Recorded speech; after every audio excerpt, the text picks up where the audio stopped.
is what it is. And so Yogi Bhajan set himself up as being this, he called himself the Sri Singh Sahib, and he said to us, he said that these meditations were okay. So he established this great amount of credibility as this great yogi, as this Sri Singh Sahib leader of the Sikh religion in the Western Hemisphere, and it was all false. It was all built on his fraudulent titles, so that he could promote his Bhajanism and get us to believe it. So you have to understand, you know, I was only 21 years old when I met him. So I was very naive about all these things. I knew nothing about the Sikh religion, and let alone about life in general. So Yogi Bhajan really, I think, led us astray. And I think that we need to change how these Yogi Bhajan people view things. Now, I also want to point out how Yogi Bhajan was really into these sexual, I guess, for lack of a better word, like porn art. I had an art gallery in LA, and he would have me, he was trying to have me sell these things and make prints of them. And I never did, thank God. But you can see Yogi Bhajan's signature down there, and this is clearly a phallic symbol. And he was really into the power of this tantric energy and this sexual power. And he really, he tried to relate this to people and tried to promote it, is what he did. He wanted me to sell these drawings, which are really, really disgusting. You can see here in this one, he wrote power here. So he definitely associated the phallic penis with power. And so he was a very powerful yogi, and I think he had corrupted this power and was trying to relay this corrupt message to us in 3HL. There he is with this tantric, this is that tantric picture of him that he wanted us to meditate on him into his eyes. And I have another video where I talk about, or actually have the recording, where he said this. And so he told us definitely to meditate on his picture every day and to, that we'd gain this power. And it's really, I think, again, it's a way of hypnotizing these people and getting them into this cult. That was his aim. And you can see Guru Singh of SikhNet teaching a yoga class. This was actually at the Sikh Missionary Society there in London, where I confronted Guru Singh, but he refused answering my question. They got a picture of Yogi Bhajan up there on the top above him like that. So, again, everything is oriented to Yogi Bhajan in the 3HO organization, and they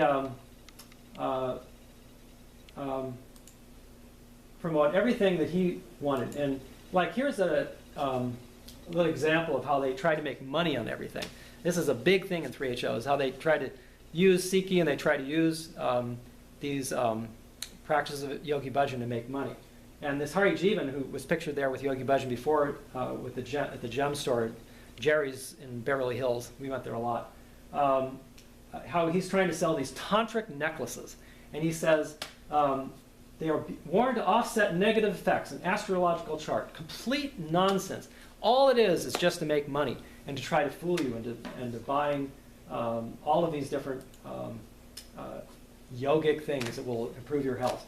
They try to orient the gemstones so that it's particular for your energy, as they say, your destiny, all these things. And they sell spiritual names too. They sell Sikh names, and they try to get donations. SikhNet is always after donations, and you don't know where this money is going at SikhNet. So I would really be leery about donating to SikhNet. You don't know where this money is going. It's a fact that they are working with the other Yogi Bhajan organizations. In fact, here is a grant distribution chart of the nonprofits. This was a letter that was sent out by the Yogi Bhajan organization, which shows the grant distributions, $2 million in total. And this shows where these grants were distributed to. You've got SDI, which is Sikh Dharma International. I just showed you how they're making that logo there with the kunda above the yogi figures. This is the 3HO, everybody knows, the Healthy Happy Organization. Got 144,000. SDI got 286,000. SikhNet got 121,000 from them. So what do they need all that money for? I mean, you know, basically, there are a lot of other Sikh websites out there that operate on a shoestring budget. I talked to one Sikh gentleman in Amritsar who operates a Gurbani radio station with $500 a year. And he's got more radio stations than SikhNet has.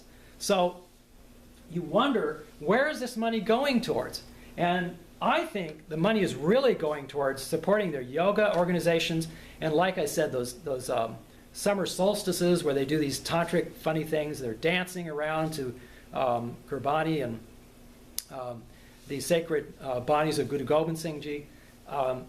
That's where the money is going, I think. This is the way they make money.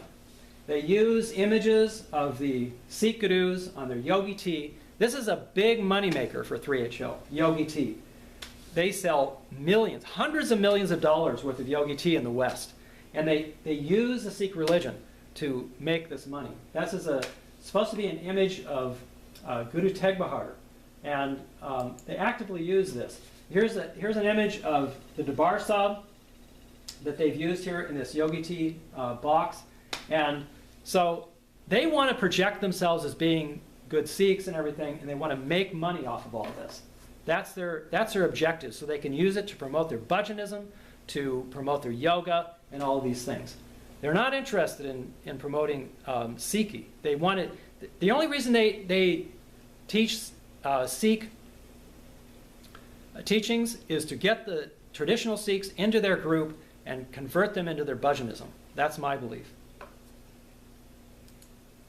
This is a Waguru Chew, they call it. Using Gurbani with the Darbar Sahib on this chew package. Think people eat this and then they throw it away. It's just really sacrilege. And the Yogi Bhajan people are unabashed about using Gurbani and selling their candy bars and making commercial profit. This needs to stop. Now this is a very interesting flow chart which shows how SikhNet is under all of these Yogi Bhajan organizations.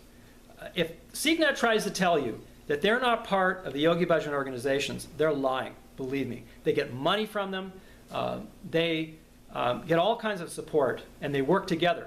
I just saw an email from these Yogi Bhajan people saying that SikhNet is working with them to bring yoga, their tantric yoga, to India. So don't believe them when they tell you they don't work together.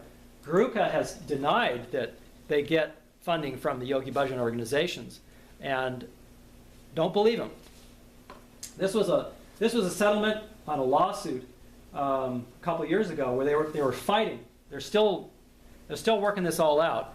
Inderjeet Kaur has several lawsuits against the Yogi Bhajan people. That's Yogi Bhajan's wife, which are still ongoing, and they're still trying to quash these different lawsuits that have been going on against them. It's over billions of dollars. So this is still going on. But this was a settlement in one part of it where the Yogi Bhajan people agreed with the party they settled with not to criticize Yogi Bhajan. All right? So that was part of the agreement. They wanted the other side to agree not to criticize Yogi Bhajan. It's called a non-disparagement agreement. It says the parties controlling each other respected directly and indirectly shall refrain from disparaging each other or Yogi Bhajan. Okay, that's very important. So that's why SikhNet cannot criticize Yogi Bhajan legally.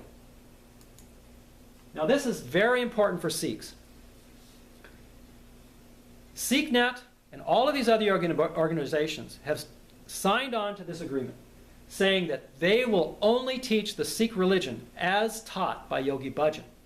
And in my mind, what that says is that if Yogi Bhajan's teachings, which they often do, conflict with the Siddhi Guru Granth Sahib or the Sikh Rahat Maryada, then they will have to follow Yogi Bhajan's teachings. and it says it right here. In this paragraph, you can see the arrow right here. It says, the Sikh religion or the technology of kundalini yoga is both were taught by the Sri Singh Sahib Bhai Sahib or Bhajan Singh Khalsa Yoga Ji, a.k.a. Yogi Bhajan. That was his false title. That's what their technology has got to be taught by. They call it technology. But the Sikh teachings have to be taught as taught by Yogi Bhajan. So, we need to wake up to the fact that these Yogi Bhajan people are corrupt. And we need to get on top of this to have the Akal Takht and our individual selves to confront the Yogi Bhajan people and change their ways. Personally, I am doubtful that they will ever change. Therefore, I think the way to do it is to not to associate with them. I think that's probably the way to go, for most people not to associate with them. Because, like some people I know, there's this Jagraj Singh of Basics of Sikhi who says that we should work together with the 3HO people, we should teach them Gurbani and things like that. That's fine. But the fact is that these people, these 3HO people, have a very powerful individuals who are in this group who can easily lead astray anybody who tries to persuade them. And I think that people like Jagraj Singh and people who are young and don't have the experience, I think that they could easily get swayed by these people who are much more powerful. Believe me, I was in this group for 30 years, and I know how powerful these tantric yogis can be. It was very difficult for me to get out of this group. It was only by Guru Sahib's grace that I was able to meet true Gursikhs and to get out of this 3HO group. So beware of this group. For most individuals, I think it's best just to stay away from them and not associate with them. Because the SikhNet people, they make it look like they're really into teaching Gurbani, make it look like they're into teaching true Sikhi. But I believe this is just a front. You should read this book, also, that was written by a Sikh scholar and historian. It's called Sikhism and Tantric Yoga. This is the original text, which I scanned and put on the internet several years ago. This was a real eye-opener for me. Yogi Bhajan hid this book from all of us and didn't want us to read it. This tells the truth about Yogi Bhajan's agenda and about the influence that his tantric yoga and his anti-Sikh teachings have had on people, and had on people like me and the people that are in 3HO. Read this book, and don't take my word for any of it. Just read this book. Dr. Talochan Singh spent months with Yogi Bhajan, and so he knows what he's talking about. He was part of a well-known magazine and had a column where he wrote about Sikh teachings. He spoke at many universities around the world. And so he's not just somebody who picked up a pen and started writing. He's a very knowledgeable person. And so I think that it's really beneficial to read his writings rather than to believe Yogi Bhajan, who had it's a known fact that he had a fake PhD. He was a customs officer before he came to the United States. And he was nothing but a showman and a fraud who scammed people into believing that his yoga was true and correct. So read this book, read my book, and like I said, if you want a free copy, you don't feel like spending the 99 cents on Amazon, just write me and I'll send you a free copy. Okay. Thank you for your time. I know there's a lot of information, and I hope you watch the other videos that are part of this series. I'll put links to them so that you'll be able to see the rest of the videos. And thank you for your time. And I hope you all, too, support the efforts of these brave Sikhs who are fighting for the freedom of Sikhs and trying to make people aware of the great sacrifice that Sikhs have made around the world so that Sikhs can live in freedom and that we can live as Khalsa. Waheguru Ji Ka Khalsa, Waheguru Ji Ki Fateh.